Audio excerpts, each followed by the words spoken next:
Pièces en titane ou en fibre de carbone, pneumatiques ou système de freinage, boîte de vitesse ou moteur, les milliers de composants d'une Formule 1 prennent vie et entrent en symbiose grâce à l'électronique. Dans l'usine d'Enstone, une vingtaine de techniciens s'occupent exclusivement de ce département. La monoplace est parcourue par plus d'1 kilomètre de câbles reliés à des cartes mémoire et à des capteurs. Véritable cerveau de la voiture, c'est le volant qui fait l'interface entre le pilote, l'électronique et la mécanique. En course, on regarde ce qui est marqué à l'écran, donc où on en est en termes de temps autour, combien de tours il reste, où on est la batterie, comment on est en consommation d'essence, on a les températures de pneus. Dans ce volant se trouvent différents composants électroniques. Nous en avons un pour gérer l'affichage et d'autres qui se connectent à l'ensemble des boutons. Chacun de ces boutons a une fonction bien précise. Le bouton appelé DRS permet d'ouvrir l'aileron arrière pour gagner de la vitesse, notamment pour effectuer un dépassement. Les fonctions basiques de commande sont situées à l'arrière du volant. Derrière, vous avez les fonctions principales pour les changements de vitesse, avec notamment le contrôle de l'embrayage. La plupart des boutons agissent directement sur le moteur. Différentes configurations de course sont enregistrées. Un des boutons permet d'enclencher la puissance maximale pour le départ. Un autre sélectionne les réglages de base selon le type de pneu choisi. En fonction des phases, il y a des espèces de stratégies que le pilote peut choisir, qu'on propose au pilote à la radio, qu'il choisit. Alors, est-ce que c'est des phases de dépassement? Est-ce que c'est des phases d'économie d'énergie? Est-ce que c'est des phases de safety car? C'est pendant les séances d'essai avant les Grands Prix que les ingénieurs affinent les derniers réglages. On se bat tous maintenant dans l'optimisation au dernier dixième, au dernier centième de l'utilisation de l'énergie. Okay, box now. Front wing stable. Ce bouton limite la vitesse à 80 km/h. Le pilote l'active à l'entrée des stands.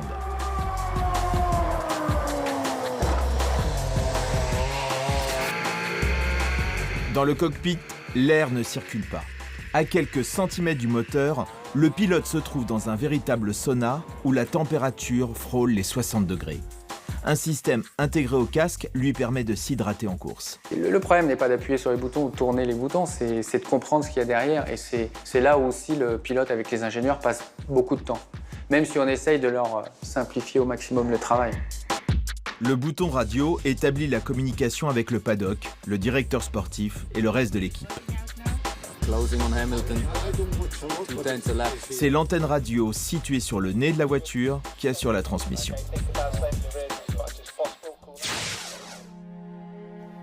La liaison entre la monoplace et l'équipe ne se limite pas à la radio. Les F1 sont aujourd'hui truffés de capteurs qui transmettent en temps réel et pendant n'importe quel Grand Prix toutes sortes d'informations. Les 150 capteurs sont répartis entre le châssis, entre le moteur. Il y a de tout ce qui est température, pression, niveau. Chez Renault, à chaque Grand Prix ou lors des essais qui le précèdent, les ingénieurs suivent la course en direct dans le centre opérationnel de Viry-Châtillon. Les yeux rivés sur leurs écrans, ils cherchent les failles dans les réglages. On est ici dans les mêmes conditions qu'en Grand Prix. Qu'il s'agisse d'un Grand Prix en Australie ou en Europe, ou comme ici des essais libres au Grand Prix d'Abu Dhabi, les ingénieurs ont accès aux informations vitales de leur monoplace et sont en contact permanent avec les stands en bord de piste. Mathieu pour Cédric. Regarde bien, il se met en défaut à 17,05,29.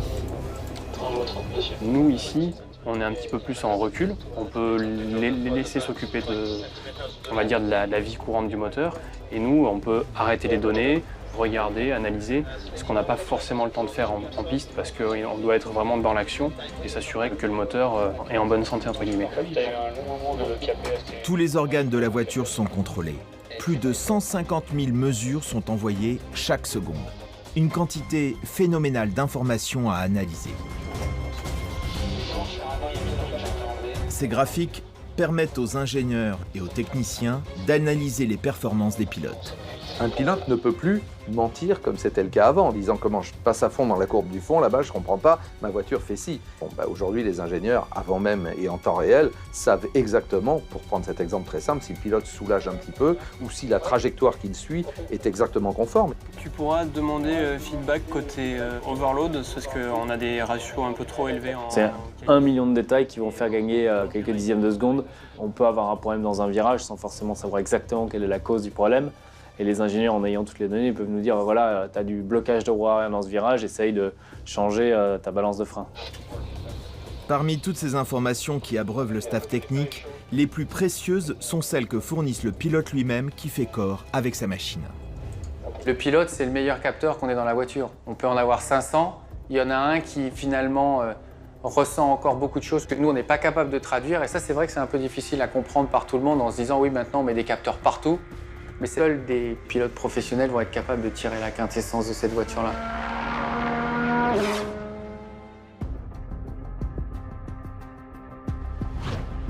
La Formule 1 est autant une histoire d'hommes que de machines. Dans les paddocks, à quelques minutes du départ, juste avant de lâcher le bolide, les mécaniciens procèdent aux derniers assemblages, peaufinent les derniers réglages. Mais l'issue de la course ne dépend plus seulement d'eux et de leur prouesse technique. Jusqu'à la ligne d'arrivée, la monoplace va maintenant laisser son sort au pilote. Lui seul peut l'amener jusqu'à la victoire.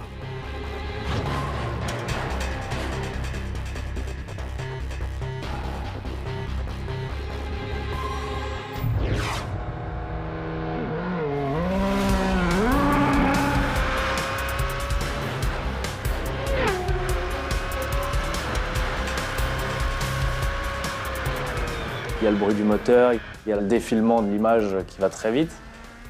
Il y a surtout la gestion de la voiture, de la glisse, du comportement de la monoplace. Et quand on arrive à faire en sorte que la voiture soit finalement un prolongement de notre corps, c'est là la plus belle sensation. Le pilote est tellement dans le baquet, il est tellement au milieu de la voiture qu'il ressent par le bassin physiquement le comportement de sa monoplace. Tout le comportement de la voiture se gère avec la pédale de frein principalement, avec le transfert des masses, avec la vitesse avec laquelle on approche un virage. Et donc on ressent tout à travers les fesses et c'est elles finalement qui nous disent bah voilà, il faut corriger dans ce sens, il faut faire ci, il faut faire ça, il faut remettre plus de vitesse, moins de vitesse, etc.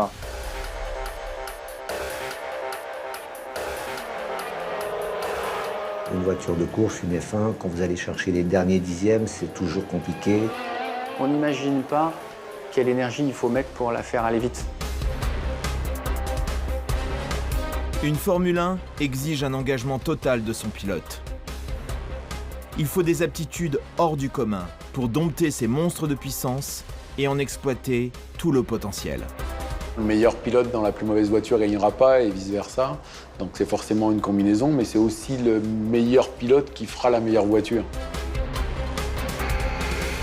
Obtenir la meilleure voiture, c'est trouver le dosage parfait entre vitesse, puissance, maîtrise et sécurité. C'est aller au-delà de ce que l'on croit possible pour assurer le spectacle. Donc cette progression technologique, on la vit au quotidien. Si on se projette à 20 ans, je pense que la F1, soit on ira 2 fois plus vite au tour, soit on utilisera 2 fois moins de carburant, soit je sais pas, mais on continuera à avoir cette progression. Il ne faut pas se préoccuper de la place de ses adversaires.